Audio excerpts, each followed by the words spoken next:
High high, রোজা রমজান মাসের মধ্যে ৮০ বছরের এক বুইরাকে বিয়ে করছে ১৮ বছরের এক যুবতী নারী। আমাদের বিয়ে চলে গেল প্রায় ৬-৭ মাস হয়ে গেছে মনে হয়। আমারে খুব ভালোবাসে। এমনিতেই তো চলছে রমজান মাস, পবিত্র মাস, যে পবিত্র মাসের মধ্যে এরকম একটি কাজ করার পরে এটা সামাজিক যোগাযোগ মাধ্যমে ভাই ইতিমধ্যে কিন্তু তোলপাড় সৃষ্টি করে দিয়েছে। ৮০ বছরের বুইরা, মানে তার দাদার বয়স, এরকম একটা বেড়াকে বিয়ে করাই না যেন সোশ্যাল মিডিয়াকে গরম করাই ছিল তাদের মূল উদ্দেশ্য। ১৮ বছরের যে তরুণীকে আপনারা দেখতে পাচ্ছেন, এই মেয়েটা কিভাবে ৮০ বছরের বুইরাকে বিয়ে করলো? প্রশ্নটা এরকম আপনাদের মাথার মধ্যে ঘুরপাক খাচ্ছে। এই জন্য আপনাদের প্রত্যেককে বলছি, যদি সম্পূর্ণ বিষয়টা জানতে চান তাহলে ভিডিওটাকে শেয়ার করে রাখেন। বাচ্চাকে আপনাদের নিচ্ছেন না? শিগগিরই মনে হয় আসবে, যা ভাবে বুঝি। অতীতেও কিন্তু আমরা সোশ্যাল মিডিয়ার মধ্যে এটা দেখেছি যে অনেক বৃদ্ধ লোককে বিয়ে করছে এই সকল যুবতী নারীরা। কি এমন তাদের উদ্দেশ্য এরকম বৃদ্ধ লোককে বিয়ে করে তারা জীবনে কি এমন পেয়ে যায়? একটি মেয়ে এরকম একটি বৃদ্ধকে বিয়ে করার উদ্দেশ্য একটা, হয়তো সেই বৃদ্ধ লোকের অসংখ্য টাকা রয়েছে যে টাকার জন্য মেয়েটা তার কাছে গিয়েছে। আরে না না, আমি তো জানতামই না যে উনি এত বড় লোক বা ওনার জমি জমা এত আছে। আদারওয়াইজ অন্য কোনো ছেলে তাকে বিয়ে করতে চাচ্ছে না, যেই কোনো কাহিনী রয়েছে এই মহিলাটির, যার কারণে গিয়ে তার সাথে বিয়ে বসছে। এছাড়াও হতে পারে সেই দাদা যখন এই নাতিটা হয়েছে তখন থেকে তার প্রতি একটা আকর্ষণ কাজ করেছিল, একদিন তাকে বিয়ে করবে, এবং দাদার স্বপ্ন সফল করার জন্য হয়তোবা তার সকল সম্পত্তিগুলো দিয়ে দিয়েছে তার মা বাবাকে। আর সে তো পাবেই। আপনারা জানেন রমজান মাস ভাই, এই পবিত্র মাসের মধ্যে অপবিত্র কাজ কিন্তু করা যায় না। তারা যে সংসারটা সাজিয়েছে, এই সংসারটা এখন কন্টিনিউ কিন্তু করার মাস এটা না। এরকম একটি মাসের মধ্যে এসে তারা কিভাবে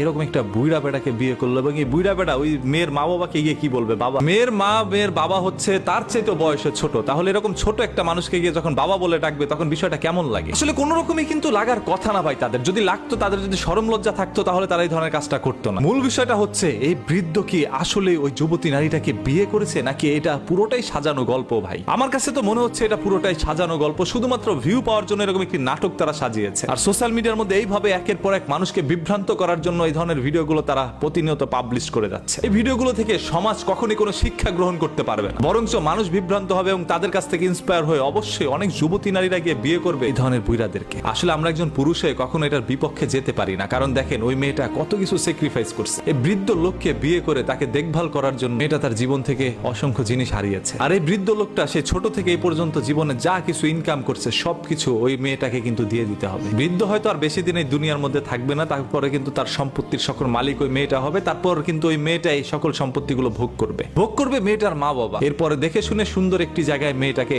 আবারও বিয়ে দিবে। আর এই উদ্দেশ্যেই এরকম কিছু সংখ্যক জায়গায় এরকম বিয়েগুলো হচ্ছে। সেটার একটি প্রমাণ হয়তোবা তারা ভিডিওর মাধ্যমে প্রকাশ করতে চেয়েছে, তবে এই ভিডিওগুলো কখনো কোনো সামাজিক মেসেজ হতে পারে না। গতকাল রাতে হঠাৎ করে যখন এই ভিডিওটি আমার সামনে এসে পড়লো, তখন এটা নিয়ে আমি একরকম বিভ্রান্তে পড়ে যাই। আসলে কি ঘটনাটা ঘটেছে, এটা কি সত্য নাকি এটা কোনো নাটক? এমন ভাবেই তারা ভিডিওগুলো বানিয়ে থাকে যেন দেখলেই মনে হবে এগুলো আসলে সত্য কোনো ঘটনা ঘটে গিয়েছে। সাংবাদিকের মতো করে প্রেজেন্ট করতে থাকে যাতে করে মানুষ বুঝতে পারে এটা আসলে একটি বাস্তব ঘটনা। তবে তলিয়ে দেখলেই বোঝা যায় যে এটা আসলে কোনো সত্য ঘটনা নয়। এগুলো শুধুমাত্র অভিনয় করে বানানো হয়েছে ভিউর জন্য, আর মানুষকে বোকা আর বিভ্রান্ত করার জন্যই তাদের এই উদ্দেশ্য। হয়তোবা তাদের পকেট ভরছে, আপনারা বিভ্রান্ত হচ্ছেন, অনেকে মজা পাচ্ছেন, তবে ক্ষতি তো হয় নাই কারো, তাই না? এই ক্ষতি আমাদের হচ্ছে, সেই ক্ষতি হয়তো বোঝার মতো ক্ষমতা আপনাদের আমাদের হয় নাই। যদি হয়তো তাহলে এটা নিয়ে সবাই প্রতিবাদ করতেন, বসে বসে মজা নিতেন না। আমার চোখটা পানি হয়ে গেছে, যা 12 বছর আমাকে। আর এরকম বুইড়া বেড়াদের কাছে আপনার মেয়েটাকে কিভাবে বিয়ে দেন ভাই? আপনার মেয়ের জীবনটা এতই সস্তা, টাকার জন্য বিক্রি করে দিলেন আপনার মেয়েকে। যারা মা বাবা রয়েছেন এরকম সত্য ঘটনা ঘটাচ্ছেন আপনারা, তারা একটু ভাই টাকা, আপনার মেয়েটার কথাও ভাইবেন, তারও জীবনে কিছু শখ আহ্লাদ রয়েছে, এইভাবে বিক্রি করে দিয়েন না। ভালোবাসা তো বিক্রি করা যায় না, তবে বর্তমানে ভালোবাসার দরকার নাই ভাই, দেহ তো কেনা যায়। আর এখন এইভাবে কেনা বেচার কিন্তু হরদম লেগে পড়েছে, যার টাকা বেশি সে যা চায় তাই করতে পারে। আর এই সব কিছুই হচ্ছে